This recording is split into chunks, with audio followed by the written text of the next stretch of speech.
चलें जी, Oracle family में आपके पास रिसीट एंड पेमेंट अकाउंट बताया हुआ है। अब रिसीट एंड पेमेंट का मतलब क्या होता है, पहले ये सुन लें, पूरी तरह मतलब समझा करो, इसका फिर रट्टा नहीं लगता।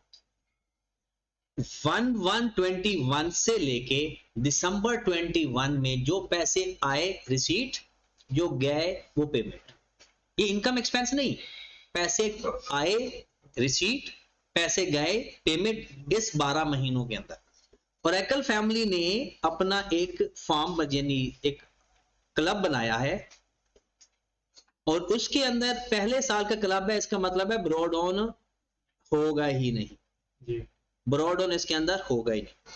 अब रिसीट से जरा फोकस करना, वो कहता है मैंने सब्सक्रिप्शन रिसीव की है 2021 की 2800, 2022 की 1360, इसका मतलब है ये दोनों अमाउंट्स मिली 2021 में है क्योंकि ये कैश बुक 2021 की है।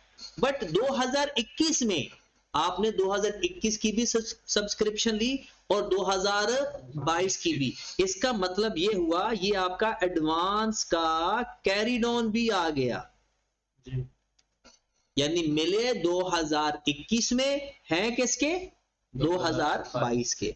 ज्वाइनिंग फी 2100 आपके पास है, कैंटीन की सेल 720 है, लाइफ टाइम मेंबरशिप 1840 है, फिर सैलरी है, रेंट है, इक्विपमेंट है, डिपॉजिट है, कंस्ट्रक्शन ऑफ बिल्डिंग है, कैंटीन परचेज है और क्लोजिंग बैलेंस है।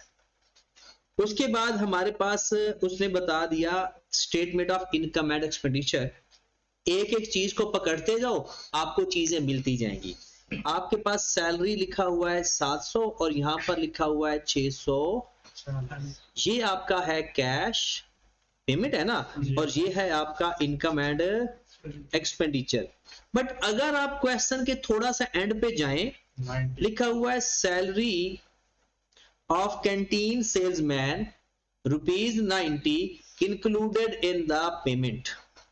इसका मतलब ये है कि ये जो आपके पास पेमेंट 640 से नजर आ रही है, इस सैलरी के अंदर कैंटीन की सैलरी भी शामिल है। और याद रखें कैंटीन का तो हमने ट्रेडिंग अकाउंट बनाना है और कैंटीन के सारे एक्सपेंस ट्रेडिंग अकाउंट में जाएंगे, वो नॉर्मल सैलरी में। तो इस पेमेंट में जो सैलरी कैंटीन की शामिल है वो निकाल देते हैं, बाकी नॉर्मल सैलरी आ जाएगी 550। अब हम बनाते हैं इसका लेजर। आप कॉमन सेंस से भी कर सकते हो, लेजर से भी कर सकते हो, लेकिन इन दौरान ना कॉमन सेंस सही तरह काम नहीं करती। जैसे जैसे चैट जीपीटी गलत जवाब देती है तो कॉमन सेंस भी गलत जवाब देगी, तो फिर हमने उसका लेजर बनाना है। तो लेजर कैसे बनाना है, सब सैलरी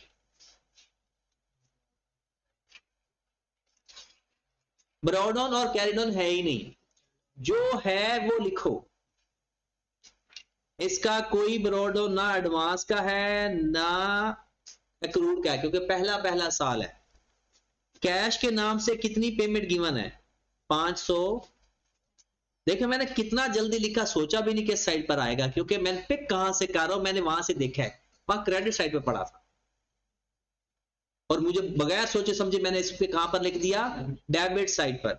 अब जरा इधर है इनकम एंड एक्सपेंडिचर में देखें 700 इनकम एंड एक्सपेंडिचर 700। मुझे एक और बात का पता है, मुझे इस बात का भी पता है कि वहां पर पेमेंट के अंदर 1360 अमाउंट गिवन है। सो ये तो सब्सक्रिप्शन की है, खत्म होगी बात, इसको क्लोज कर देता हूं। 700 इधर आ जाएगा, 700 इधर आ जाएगा, मेरे पास कैरी डाउन कितना आ गया 150। अब इसके मतलब पहले भी हमें पता है, दोबारा सिखाता हूं। ये जाएगा इनकम एंड एक्सपेंडिचर में मौजूद है, ये जाएगा कैश बुक के अंदर मौजूद है, ये जाएगा स्टेटमेंट ऑफ फाइनेंशियल पोजीशन में करंट लायबिलिटी के अंदर, वो हम जाकर लिख देंगे। ओके होगी बात।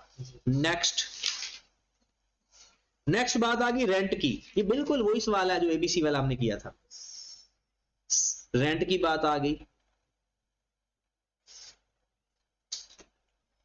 अब रेंट में देखिएगा जरा 760 किस में गिवन है, इनकम एक्सपेंडिचर में, इनकम एंड एक्सपेंडिचर से उठाया कितना 760। फिर हमने कैश से उठाया 990।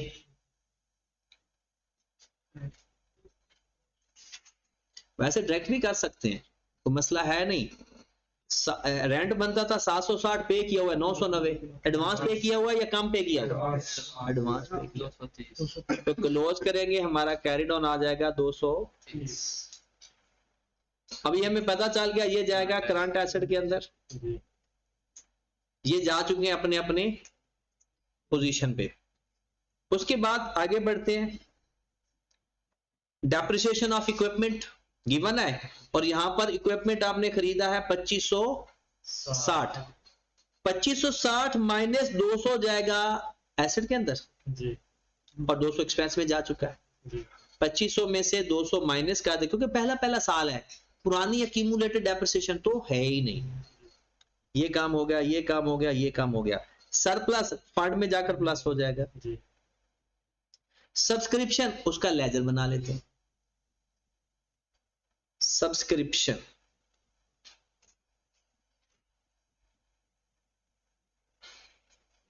ब्रॉड ऑन तो कोई भी नहीं है ना। कैश बुक से कैश उठाता हूं, क्या 2800 उठाऊं या पूरा ले जाऊं? सिर्फ 2800 या पूरा 1300? पूरा, क्योंकि कैश तो पूरा लिया है ना, हम for the year income expense थोड़ी निकाल रहे हैं। तो 2800 प्लस 1360, और उसने खुद कहा है कि आपके पास ना इसके अंदर ब्रॉड ऑन कैरिड ऑन भी है 1300।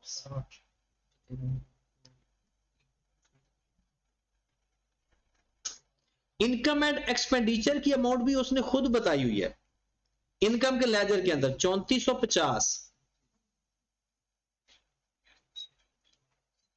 कैरिड ऑन आ रहा है, बताया कितना आ रहा है? कैरिड ऑन कितना आ रहा है?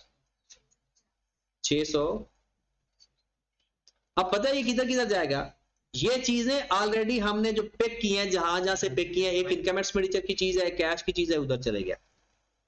ये चीज कहां जाएगी? ये आपकी करंट लायबिलिटी में, और ये आपका current asset. Okay, next. Interest on fixed deposit. Interest on, देखिए 150 इनकम अक्कड़ है। यहां पर देखो कितना इंटरेस्ट रिसीव किया है, कितना इंटरेस्ट रिसीव किया है? कोई भी रिसीव नहीं किया, सारे का सारा करंट एसेट, सारे का सारा। देखिए आपने मैच करना है, आपके पास इंटरेस्ट इनकम में लिखा हुआ ना, तो इनकम की एंट्री क्या पास होती है? कैश टू इनकम या receivable to income. Cash to income या तो कैश में तो नजर नहीं आ रहा, तो फिर क्या मतलब है? रिसीवेबल हुआ तो लेजर बनाना, तो लेजर बनाना, नो ओपनिंग क्लोजिंग, जो बनता है वो सारे का सारा कैरिडोर, तो ये चला जाएगा हमारा करंट एसेट के अंदर। अब आप कहोगे सर अगर हम ऊपर से मल्टीप्लाई करते हैं तो वो तो बनता है कुछ 202। अगर उसके अंदर कोई फर्क होता तो इनकम के अंदर 202 आ रहा होता, इनकम के अंदर पूरी अमाउंट आती है, तो इसका मतलब है कि इन्वेस्ट जो डिपॉजिट आपने किया है वो साल के शुरू में नहीं किया। हो सकता है 1 अप्रैल को किया हो सकता है 1 मार्च को किया हो सकता है 1 जुलाई को किया हो, लेकिन 1/1/21 को नहीं किया। ओके होगी बात? लाइफ टाइम मेंबरशिप मिली कितनी? 1840। इनकम में कितना लिख रहे हो? 360। मिले कितने? 1840। इसका मतलब है 360 इनकम में लिख देंगे, बाकी फिर किस में लिख देंगे? Non current liability. हाँ, आप ये ऑप्शन भी अवेल कर सकते हो, जो बाकी पैसे बचते हैं बाकी उनमें से मजीद 360 माइनस करके करंट लायबिलिटी और बाकी लिख दो नॉन करंट लायबिलिटी। वरना अगर ऐसी कोई सिचुएशन ना बन रही हो ना, तो सीधा सीधा नॉन करंट लायबिलिटी में लिख दो। ये भी हो गया। आगे देखते हैं प्रॉफिट फ्रॉम कैंटीन 30 रुपए। प्रॉफिट फ्रॉम कैंटीन, प्रॉफिट का फार्मूला किसी को आता है?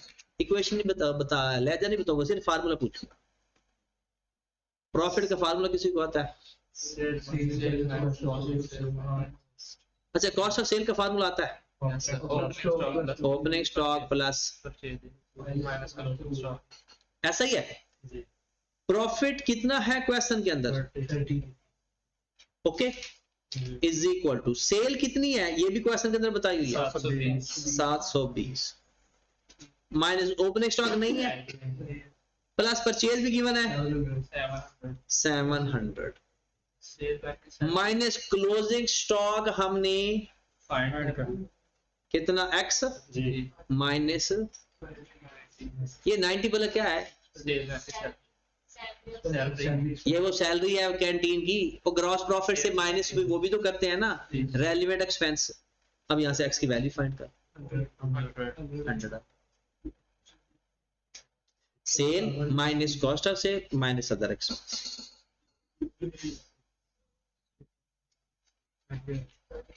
और ये क्लोजिंग स्टॉक जाएगा किधर, करंट एसेट। इसके अलावा हमारे पास कुछ भी नहीं है। हाँ, एक चीज ये देख ले ज्वाइनिंग फी के बारे में। देखिए आप लोगों का ना कैश बुक इनकम एक्सपेंडिचर के साथ टैली करना चाहिए। अगर कोई पूरी अमाउंट है इसका मतलब है नो ब्रॉड और नो कैरिड ऑन, और अगर कम ज्यादा है तो ब्रॉड और कैरिड ऑन, और अगर है ही नहीं तो इसका मतलब है पूरी की पूरी या रिसीवेबल है या पेबल। अब देखिए ज्वाइनिंग फीस 2100 मिली, इनकम में तो ये लिखी नहीं, इसका मतलब है या तो सारी लायबिलिटी में लिख दो या सारी फंड में लिख दो, ज्वाइनिंग फी है ना, तो पहले साल को जो कुछ मिल रहा होता है ना वो फंड में डाल देता है, तो या सारा कुछ फंड में लिख दो या सारा कुछ इनकम में आना चाहिए था, इनकम में है नहीं तो या तो नॉन करंट लायबिलिटी या फंड। ओके होगी, बात खत्म हो गया, कोई चीज रह गई तो बताएं। डन। और सवाल आप बताओ, अगर कुछ करवाना है तो फिर, वरना हम एक अच्छे और नए सवाल की तरफ जाते हैं। जीविनी हो गया जी, आखिरी सवाल किसका, सगाला, एस्टेक हो गया। अच्छा, मैंने ना आज इस पहली क्लास में ना इसकी थ्योरी पढ़ाई थी, ठीक है, जो थ्योरी इंपॉर्टेंट है, मतलब जो एमसीक्यू जहां से चांसेस बनने के हैं 10 नंबर के हैं, सारे ठीक, ये आपके जनरल कॉन्सेप्ट ही होते हैं बस।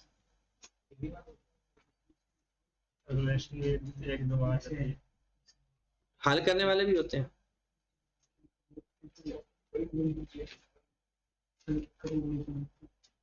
जिमिनी हो गया। आखिरी सवाल मैंने कल करवाना है, वो थ्योरी वाला लेक्चर लेकर आओगे ना तो फिर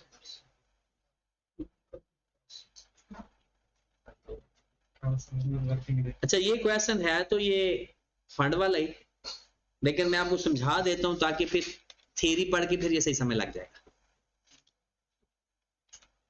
ये है 32। जब भी ये सवाल हो तो बहुत छोटा और आसान होता है, नंबर पूरे होते हैं इसके, नंबर इसके भी 20 होंगे, और पहले तो ये कम नंबर का होता था, लेवल 1 का होता था, तो 8-10 नंबर का वो पेपर में देता था। अब ये बड़ा हो गया, इसकी प्रमोशन हो चुकी है, अब ये 20 नंबर का आएगा तो एक दफा वो जान ले लेगा बस, मतलब, लेकिन फिर भी कुछ ना कुछ तो आपको लाजमी पता होगा। Following is the trial balance of the Mahtab welfare hospital और as on 31 December 21। Capital work in progress, hospital की बिल्डिंग बन रही है जिसके ऊपर कितना पैसा लग चुका है, 335 मिलियन। आपके पास बैंक में कितना पैसा पड़ा हुआ है, 60 मिलियन का। क्लोजिंग इन्वेंट्री मेडिसिन और सप्लाईज की कितनी पड़ी हुई है, 14, और कंट्रीब्यूशन आपको कितना मिला है, 281। Journal fund 332। Opening medical equipment cost और अक्यूमुलेटेड डेब्ट, पता है ना, डेबिट साइड पर कॉस्ट है और क्रेडिट साइड पर अक्यूमुलेटेड डेब्ट। मेडिसिन एंड सप्लाईज यूज्ड, अब सुनिएगा जरा, ये दोनों बातों के बारे में बताता हूं। 76 + 14 करो कितना बनता है, 76 + 14 90। अब सुने इसके बारे में, आपने 90 की मेडिसिन खरीदी थी, मेडिसिन और सप्लाईज कितने में खरीदी थी, 90 में। अब इस 90 में आपने 76 की इस्तेमाल होगी, बाकी बच गई, बताओ क्या क्या करोगे। जो इस्तेमाल होगी वो एक्सपेंस में लिख देंगे और जो बच गई वो करंट एसेट। और अगर ये एडजस्टमेंट में 14 बताया होता ना, ऊपर 90 बताकर एडजस्टमेंट बताया कि इतनी मेडिसिन अनयूज्ड है, तो क्या करते, 90 में से माइनस कर देते और वो 14 को करंट एसेट में लिख देते। फिर उसके बाद अदर एक्सपेंडिचर है, पेएबल है, रिसर्च कॉस्ट है, रिस्ट्रिक्टेड फंड है 180 का, और फिर उसके बाद सैलरीज हैं और टोटल है। उसने कहा कि breakup of the restricted fund, ऊपर रिस्ट्रिक्टेड फंड कितने का पड़ा हुआ है आपके पास, रिस्ट्रिक्टेड फंड 180 का है ना। कहता है hospital building fund contribution received for the construction of the hospital building, 120 आपको मिला है बिल्डिंग बनाने के लिए, क्या करोगे इसका?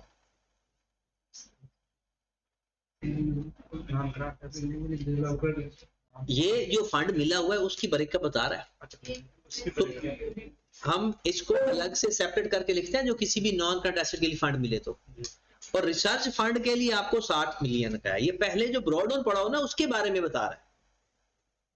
ये रिस्ट्रिक्टेड फंड है ना 180, ऊपर पड़ा हुआ जनरल फंड।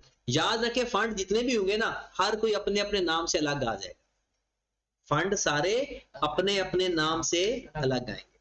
आगे देखते हैं, contribution received include 55 million received for construction of hospital. पहले इसमें ना वो पैराग्राफ देख लें। As per the resolution of Board of Trustee, MWH is required to allocate 20% of the surplus of each year to the research fund.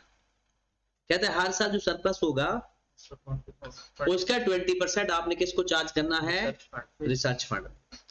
55 million आपने जो चंदा इकट्ठा किया है वो हॉस्पिटल की बिल्डिंग के लिए। During the year MWH also received construction material having fair value 65 million for the hospital building which has not been recorded in the books.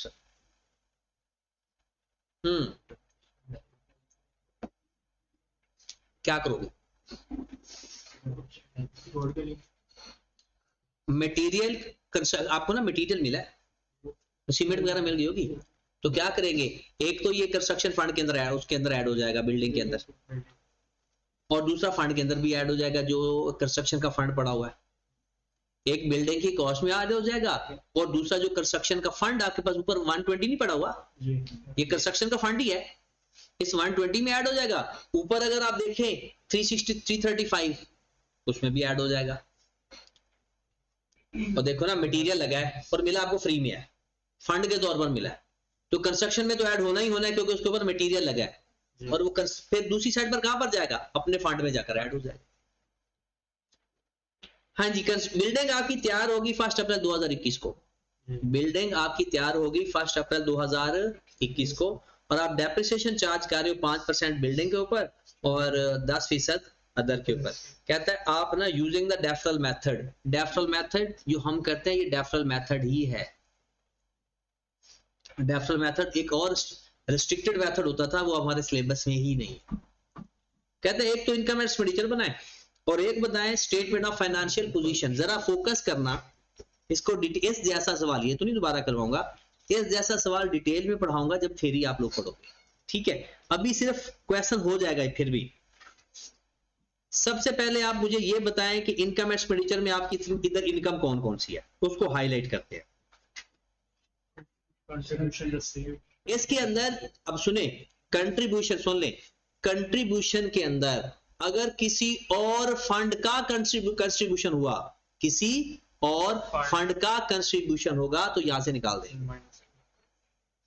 नहीं पता चल रहा, उसको उस फंड के अंदर ऐड करेंगे जिस फंड का है, और बाकी जो कंट्रीब्यूशन बचेगा उसको इनकम में लिखेंगे। आप इसकी एप्लीकेशन देख ले, नंबर 2 में देखिए,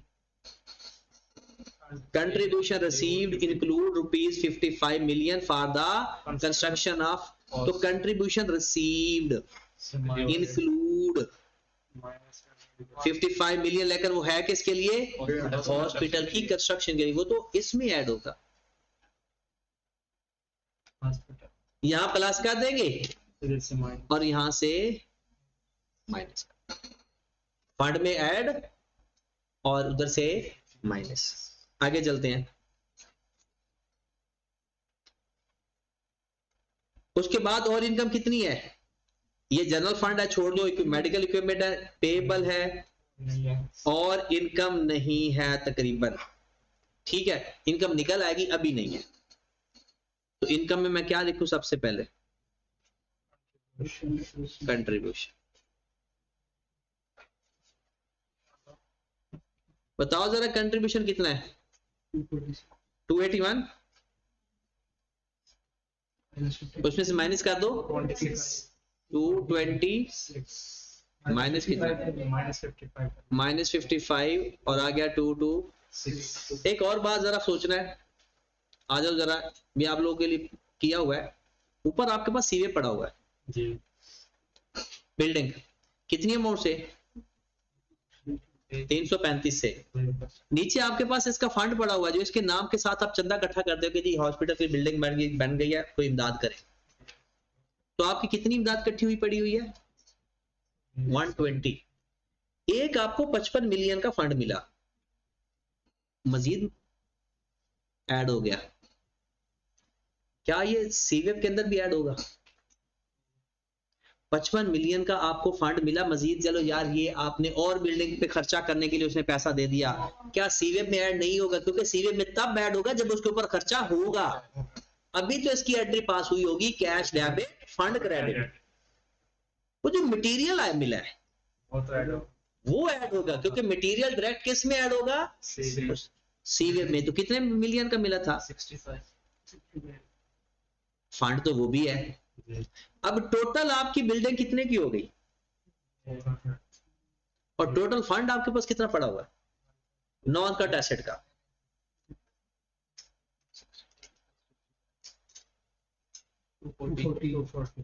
तो एक बात याद रखनी है, नॉन करंट एसेट का फंड नॉन करंट लायबिलिटी में जाता है, ये बात हुई हुई है हमारी। अगर कोई फंड आपको नॉन करंट एसेट से रिलेटेड मिले तो क्या करते हैं? एसेट को एसेट में लिखते हैं, फंड को लायबिलिटी में लिखते हैं, एसेट को डेप्रिशिएट करते हैं और फंड को अमोर्टाइज करते हैं। आए जरा देखते हैं, आपकी सीवेब वाली बिल्डिंग 1 अप्रैल 21 में पूरी हो चुकी है। 1 अप्रैल 21 के अंदर पूरी हो चुकी है। तो क्या करेंगे? कितना टाइम लगेगा? हमारा ईयर एंड क्या है? दिसंबर। तो 400 डेप्रिशिएट होगा, 5% मल्टीप्लाइड बाय 9/12।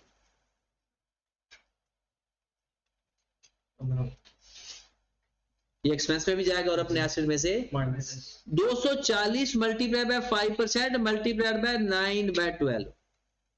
ये भी तो वही काम करना है। इस 9 का क्या करोगे बताए? इनकम में लिखेंगे और लायबिलिटी में से, तो बिल्कुल जैसे फंड ग्रांट नहीं होती थी, ग्रांट जो हमें मिलती थी गवर्नमेंट ग्रांट, बिल्कुल वैसे ही है। अच्छा, अगर मैं 9/12 से मल्टीप्लाई नहीं करता तो मेरा आंसर आता है 12। ये 12 किधर जाएगा? अगर मैं अगले साल की करंट लायबिलिटी 12, 9 इनकम और जो बाकी बचेगा वो जाएगा नॉन करंट लायबिलिटी। और एसेट में ऐसा करंट एसेट नहीं करते होते, किसी भी पीपी को ऐसा नहीं करते। हाँ जी, तो अब इसमें अमाउंट देखें, ये चला जाएगा पीपी के अंदर, 15 चला जाएगा डेप्रिसिएशन के अंदर और ये दोनों माइनस हो जाएंगे, 9 चला जाएगा इनकम के अंदर, 12 चला जाएगा करंट लायबिलिटी के अंदर और 240 -12 -9 219 चला जाएगा नॉन करंट लायबिलिटी। आगे बढ़ते हैं, आगे नहीं बढ़ते, खत्म हो गया सवाल आपका। अब सवाल देखते हैं। आपके पास 2 इनकम होगी जी, आ जाओ वापस। इनकम आपके पास 2 हो गई, वो जो फंड का अमोर्टाइज भी है, अमोर्टाइजेशन ऑफ फंड, नहीं, ये हमारी इनकम आ गई। इनकम खत्म हो गई, बताएं कितना? 200 एक्सपेंडिचर। आओ जरा एक्सपेंडिचर पे आओ वापस, डेबिट साइड पर मिलेंगे हमें। ये भी नहीं है, ये भी नहीं है, 340 भी नहीं है, 76 मेडिसिन और एक्सपेंस में जाए जी अदर एक्सपेंस 19, कोई एडजस्टमेंट है तो लिखेंगे, वरना डायरेक्ट लिखते जाएंगे। Other expense 19। आगे बढ़े, रिसर्च कॉस्ट याद रखें, अगर आपके पास कोई फंड गिवन होगा तो उस रेलिवेंट फंड के इनकम और एक्सपेंस कभी भी वो कहीं और नहीं जाएंगे, वो उसके अपने फंड में प्लस माइनस। रिसर्च फंड देखे ना, ये आपके पास रिसर्च फंड पड़ा हुआ है, तो रिसर्च फंड का पैसा रिसर्च फंड में डायरेक्ट ऐड होगा और उसका एक्सपेंस रिसर्च फंड से डायरेक्ट माइनस होगा। बाकी जो कुछ होता है उसे हम बोलते हैं जर्नल, और जर्नल का income expense income and expenditure बनता है, वो सरप्लस डायरेक्ट जर्नल फंड में जाकर ऐड होता है। हाँ जी, तो रिसर्च कॉस्ट तो नहीं आएगी, सैलरी आ जाएगी 53, एडजस्टमेंट है तो बताएंगे वरना नहीं। डेप्रिसिएशन कोई बता सकता है? एक तो 15 फाइंड की है ना जी, और दूसरा भी है डेप्रिसिएशन 10% रिड्यूसिंग बैलेंस। 320 में से 100 माइनस कर दें 22। बताओ कोई और एक्सपेंस बताया हुआ है या नहीं? किसी और एक्सपेंस का जिक्र नहीं किया हुआ तो आपके एक्सपेंस भी हो गया। 76 जमा 19 जमा 53 प्लस 15 प्लस 22 185। सरप्लस कितना आ गया? पूरा 50। ये हमारा सरप्लस आ गया। अब हम बना लेते हैं SOFP। क्या बना लेते हैं? SOFP। सबसे पहले लिखते हैं नॉन करंट एसेट। बताओ कौन कौन से आपके नॉन करंट एसेट है? एक इक्विपमेंट है, इक्विपमेंट 320 है, माइनस 100 पहले, माइनस अब कितना आ गया? 198। एक हमारे पास और कौन सा एसेट है? हॉस्पिटल की बिल्डिंग भी तैयार हो गई है, 400 में तैयार हुई थी, 15 की डेप्रिशिएट हो गई। नॉन करंट एसेट आपके पास ये कितना आ गया? 583। नॉन करंट लायबिलिटी है कोई? नॉन करंट लायबिलिटी नहीं, अभी तो करंट एसेट लिख रहे हैं ना, अभी करंट एसेट।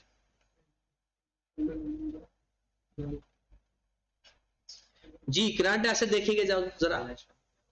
एक कैश एट बैंक है जी, एक ये मेडिसिन का स्टॉक पड़ा हुआ है, 2 और कोई रिसीवेबल पेएबल, कोई चक्कर नहीं। स्टॉक कितना? 14 और कैश 60। टोटल कितना आ गया? 74। Total assets 657। Next fund and liability. ये चीज समझने वाली है, बस इसके लिए सारा सवाल करवाया है, इसलिए पहले स्पीड में जा रहे थे। फंड एंड लायबिलिटी, सबसे पहले फंड। अच्छा फंड है, इसमें आपके पास एक है जनरल फंड, एक है रिसर्च फंड और एक है रिस्ट्रिक्टेड फंड। 3 तरह के फंड है। तो जो तो होगा ना, कोई भी नॉन करंट एसेट का फंड उसको नीचे जाकर लिखेंगे अलग से। बाकी सबसे पहले क्या लिखा करो? जनरल। फिर बाकी जो फंड आ रहे हैं वो नाम लिखा करो, और बाकी क्या है? एक है रिसर्च और रिस्ट्रिक्टेड। और रिस्ट्रिक्टेड तो बिल्डिंग वाला है जी, वो कौन सा है? बिल्डिंग वाला। थोड़ा सा नीचे लिख लेते हैं बिल्डिंग वाला। पहले करना है जी। जर्नल फंड आपके पास कितना है? जर्नल फंड आपके पास कितना है बताओ जरा? 332। मिल गया सबको? यस जर्नल फंड है 332 प्लस सरप्लस कितना आया है? 50। ये हमारा जनरल फंड है। 382। कितना? 382। रिसर्च फंड कितना है आपके पास? 60 और 20% सरप्लस का कर। अच्छा 20% सरप्लस का करना था, वो ऊपर गलत है। 20% 50 का 20% हो जाए कितना आ गया? 10 रिसर्च फंड है कितना? 60 रिसर्च फंड 60 है 60। और इधर देखिएगा 60 प्लस 10 +10 और इधर से 10 माइनस भी करना है, फिर इधर भी 40 लिखो ना, और सरप्लस का 10 इधर ट्रांसफर कर दिया, और यहां पर आ जाएगा 372। आगे बढ़े, रिसर्च फंड में 33 आपका खर्च हो गया। देखिए जरा रिसर्च कॉस्ट, और जितना फंड था प्लस जितना कंट्रीब्यूशन और मिला माइनस जितना उसमें से खर्च हो गया, कितना आ गया? 60 + 10 - 30। और बिल्डिंग का फंड कितना था? 120। और कितना आया था भला? 55 का कैश और 65 की वो मटेरियल। कितना आ गया टोटल फंड?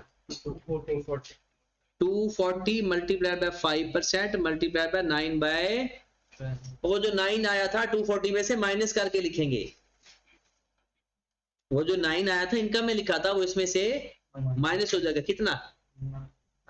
230 टोटल नहीं करना, 231।